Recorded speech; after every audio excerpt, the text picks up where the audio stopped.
10টি শাস্তি অনিবার্য, আর তাদের জন্য জান্নাত পাওয়া খুবই কঠিন। অভ্যাস বলা যেতে পারে, যেটা না করলে জীবনটা যেন অচল, যেন তা প্রতিদিনের রুটিন। পাপ করাটাও যেন রুটিন হয়ে গিয়েছে। আফসোস। অথচ আসসালামু আলাইকুম ওয়া রাহমাতুল্লাহি, যাদের নিত্যদিনের সঙ্গী, সাথী বা অভ্যাস বলা যেতে পারে, যেটা না করলে জীবনটা যেন অচল, আর তা হলো একের পর এক পাপ করে যাওয়া, যেন তা প্রতিদিনের রুটিন।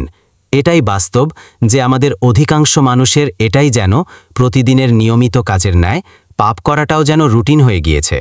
প্রতিদিন পাপ কাজ করা আমাদের জীবনের বিশাল এক প্রতিযোগিতায় অংশ হিসাবে নিয়েছি আমরা। আফসোস। অথচ নিয়মিত পাপ করলে এই 10টি শাস্তি অনিবার্য, আর তা হলো: 1. আল্লাহ তাআলার গজব পাপী ব্যক্তিদের প্রতি, ও তারা আল্লাহর রহমত থেকে বঞ্চিত হবে।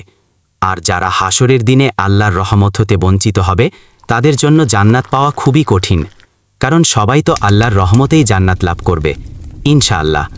সুতরাং যার প্রতি আল্লাহর রহমত থাকবে না, সে কিভাবে জান্নাত লাভ করতে পারে? 2.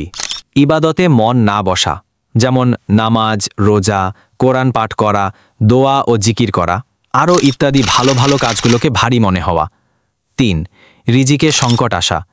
হাদিসে এসেছে, পাপের কারণে রিজিক কমে যায়, এবং পাশাপাশি পাপের কারণে দুঃখ, কষ্ট, হতাশা, বিপদ আপদ সব ধরনের সমস্যা দিনে দিনে বৃদ্ধি পেতেই থাকে।